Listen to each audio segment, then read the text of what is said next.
Ron's advice for young people who want to be rich. When I was around 12, there was an old poor man in my town.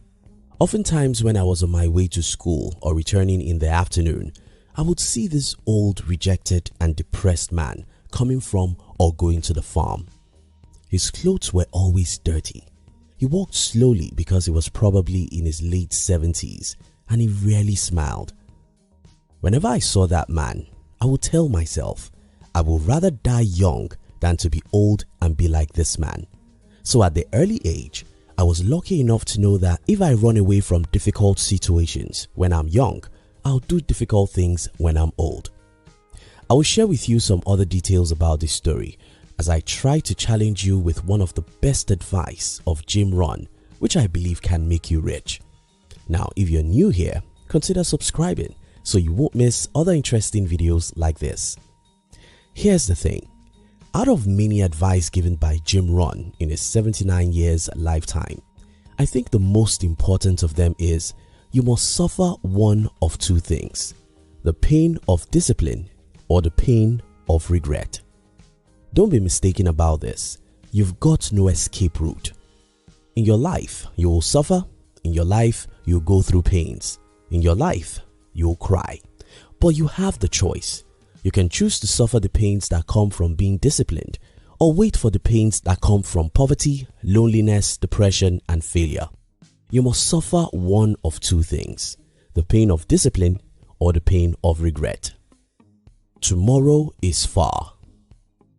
I once watched a young man on TV who was doing what was obviously wrong.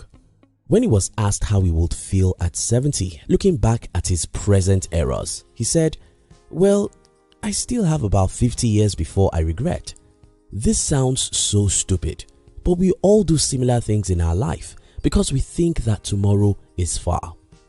Don't deceive yourself. Tomorrow is now. If you are too young, go and ask people who are 50 and above. I tell you, these people didn't know how they clocked 50 because time goes so fast.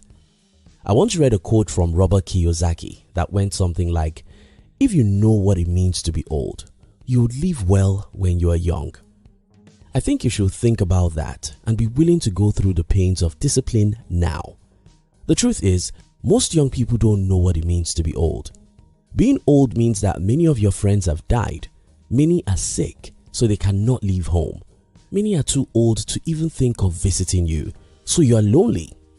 You may also have one or two health challenges which need a lot of money to manage. There are so many worries in your old age than to still worry about money or to have regrets about missed opportunities. Why we hate discipline. By nature, humans are lazy. I mean, all of us are. We love the TV and not the boring books. We love the social media and not the workout. We prefer the talking and complaining and never the grinding and pursuing. We love the ease and the comfort zone and not the harsh world. That's why we avoid the pains of discipline. But your life will change right now if you can think about this. Well, there's no escape route. As human, you are like a soldier. You can never avoid battle. If you don't go out to fight, the enemy will come and attack you at home, and that will be 10 times more difficult.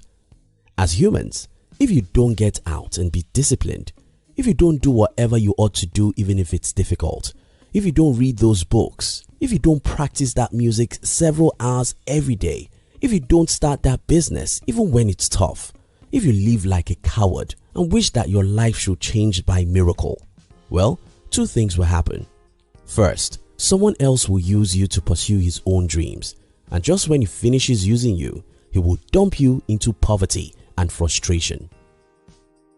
Seeing tomorrow.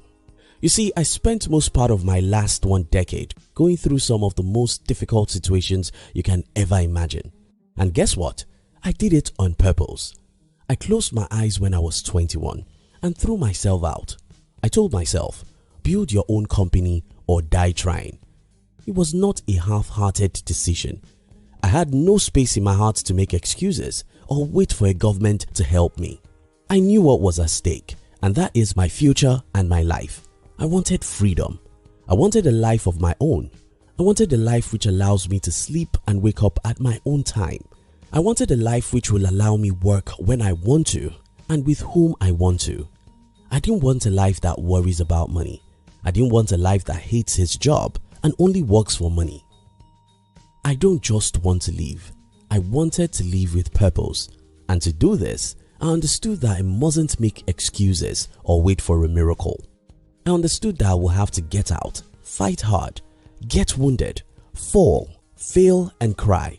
I knew that to wear a crown I had to carry a cross, and I was not afraid of the pains that come with the cross because I could see tomorrow. Most young people cannot see beyond today, and that's the reason why they complain and make excuses. If you, like me, can look around you and see old people who have died, who have lived their lives as cowards, and see the pains they are going through now, you'll not be a coward. If you look around you and see people who dreamed of starting their own business all their life, but never try or gave up when they failed twice, now in their 70s, after working all their life in the jobs they hate, they are still poor, then you will understand the pains of regret. You must suffer. Yes, you must suffer one or two things, the pain of discipline or the pain of regret. Living in the world of cowards. Don't ever think that you'll see some examples of courage in your primary environment, because not many courageous people exist in the world. Most people are cowards and live their life avoiding difficulties. The problem about this is that it's contagious. Take for instance, I know a family whose child is a talented writer. Instead of letting this child pursue her dream of becoming a great writer, the parents still want her to study normal things every other kid is studying in school. What's happening here is simple. The parents are cowards, so they cannot encourage their kids to pursue risky dreams.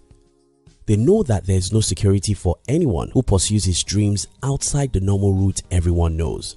For example, there's security for you if you study to become an accountant, because you can get a job and get paychecks for 30 years. There's security for you if you study to become a lawyer, doctor or an engineer. But there's no security for you if you want to become a musician, because you may never become a famous musician, and that means failure. There's no security for you if you want to become a writer, an athlete or an entrepreneur. In all these, you are taking a great risk, and the natural thing to do in our society is to calm down and follow the path everyone is following, or have plan B. Plan B means that even if you want to be an entrepreneur, go get a degree first, so that if you fail in business, you can easily get a job.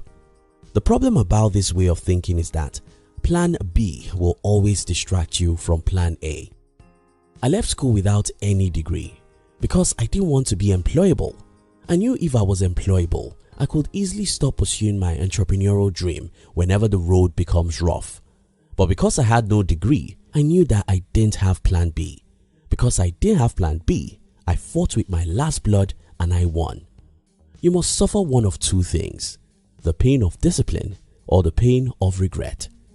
Which would you choose? The discipline today or the regret tomorrow? Thank you so much for watching our videos. Are you between the ages of 15